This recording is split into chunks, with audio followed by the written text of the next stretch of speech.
Woo, okay. Okay, hi everyone. Yeah, as mentioned, I'm Dennis from ProBlab, and in this talk I want to convince you that it's not as easy as it seems to count the nodes participating in a network, and I will show you that different people count different things very differently when it comes to determine the number of nodes or servers that are participating in a certain network. In this talk, I will mainly focus on the Ethereum network, but also segue into some other networks that we are measuring in ProBlab.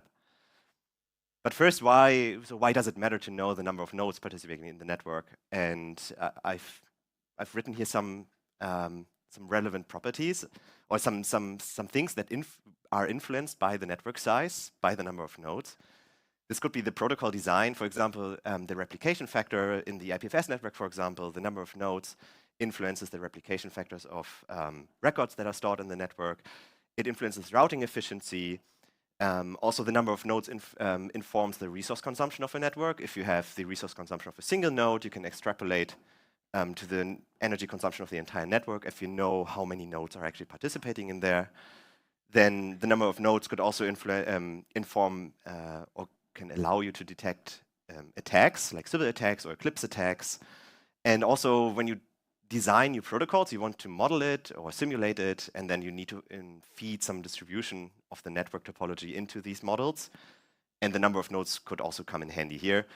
And lastly, if you're a network operator, and for example, some of your protocols rely on central components of this network, like central relays or so on, the number of nodes participating in the network could inform the resource provisioning and so on. So these are some reasons why it actually matters to know the number of nodes in the network. And yeah, I will try to convince you that it's actually not that simple. But maybe first, what do you think how many nodes are in the Ethereum network? 1,000? 10,000, okay. Some other numbers? 50,000. Okay, keep these numbers in mind. We will look into this in a bit. It's actually a very vague question, because what do we actually count? Are these execution clients, consensus clients, both, or just validators? Do we count the unique IP addresses that we can find in the network or the unique peer IDs / node IDs? They are interchangeable. The number of ENRs or IP plus port tuples, so in case you host multiple nodes on a single machine, for example. So all of this will yield different numbers. Also, then how should we count? Do we do it with passive traffic tracing? For example, we deploy something in the network and we just look at the nodes that connect to us and then derive some number of how many they are. Do we do active crawls? So in the case of Ethereum and many other networks, they use a DHT, so you can walk through the DHT in a structured way, like you enumerate all the nodes that are discoverable. Or you can do it in an unstructured way, so you do just random lookups for random nodes, and then just by statistical reasoning, you will end up identifying all of them in the network, will yield potentially different results. You can also look at the on-chain activity, so what kind of blocks were proposed, and then from which IDs, and then this will also yield different numbers of how many nodes are actually participating in the consensus, for example. Then if you provide a number of nodes, do we mean daily active nodes or just a snapshot of the last few minutes or a week's worth of nodes? And then also so in the case of Ethereum, you can follow different forks. So we just had the Pectra hard fork. So nodes that still follow the old one, are they still considered as part of Ethereum or not? So when we look at, what numbers can we find online? So we heard a few different numbers a few seconds ago. At Etherscan, we can see we have around 11,800. Ethernodes.org distinguish between execution and consensus. We have 13.8 thousand and 8.8 thousand for the consensus clients. Megalabs publishes 8.1 thousand. The Multi-Node Explorer from a research group in Zurich publishes around 8.2 thousand for the mainnet active nodes. NodeWatch around 12.6 thousand. And ProBlab, so where I'm working with, is so we derive a number of around 8,100, and all of this together, I've put some other sources here also in this table. I hope I didn't forget any big source here, but you can see the service on the left-hand side, then the source that's basically the tool that's used to derive this number, and which networks they are actually measuring. The execution client network, which is based on the disk v4 discovery protocol, and the consensus network, which is then the disk v5 DHT network. What methodology they are using, so we only have unstructured crawls, structured crawls, on-chain activity for block print, and yeah, that's it.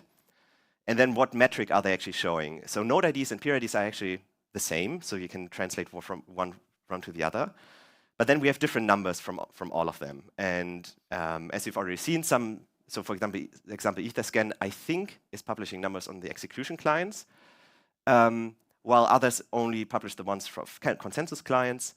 And and as you can see, some show the peer IDs that they find in the network, and some of them are, as we do, show the IP and port numbers.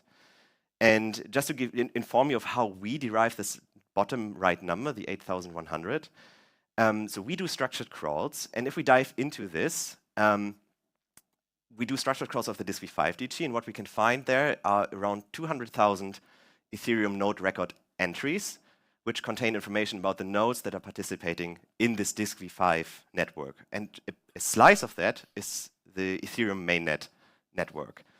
And we find around 40,000 entries associated with the Ethereum mainnet, and around 20,000 unique IPs and 21.8 thousand unique IP and port combinations. But then we limit this to only consider peers that actually respond to connection requests. And our online criteria is listed at the bottom. So we show only peers that we were able to connect over libp2p, or it gave us a disk v5 response, or it returned a libp2p specific error code, because then we know there's a libp2p node running on the other end.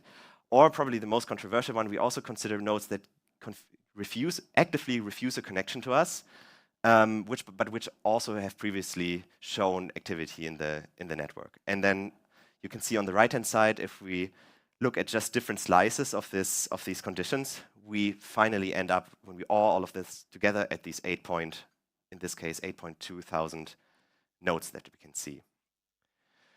But again, is this the number of nodes that participate in the Ethereum network? As I said, this includes all nodes participating in all mainnet forks, but we just had, beginning of May, the Pectra hard fork. And as we can see from one graph on our website, there are still around 500 nodes following the old fork. So do we consider them as participating in the new, still participating in the Ethereum network? Yeah, I just want to make you sensitive for these nuances when someone says this and that many nodes are participating in a different network. But then if you noticed, in one of the earlier slides, I showed the different methodologies that you can use to measure the size of the network. And one missing methodology so far, at least for the Ethereum network, is traffic tracing. However, ProBlab, we apply this method to another network, which is the Celestia network. And just with that, on the left-hand side, you can see the date on the x-axis and then the number of bridge nodes in the Celestia network on the y-axis. And as we can see, on the left-hand side, we just do the structured crawls. And on the right-hand side, we do the traffic tracing methodology, which we do with our ANS deployment. And we can see that we find around 20% additional nodes in the network. So which is a significant gap from just the previous methodology. And this would be interesting to also apply to the Ethereum network to identify nodes that, for example, are behind nets or in home deployments, for example. So this would be one use case to apply this additional methodology. And here we can see there, for example, in Celestia, we have these Lumina nodes, and all of these are, I don't know, around 1,000 nodes at peak that we were only able to identify through traffic tracing. And the numbers that I showed previously don't, for the Ethereum network, don't show these numbers. So maybe there are even more nodes participating in the network, and we just cannot identify them yet. And so the conclusion is, so the goal isn't one definitive number, but understanding the limitations and implications of the different approaches. So food for thought for you. Thank you.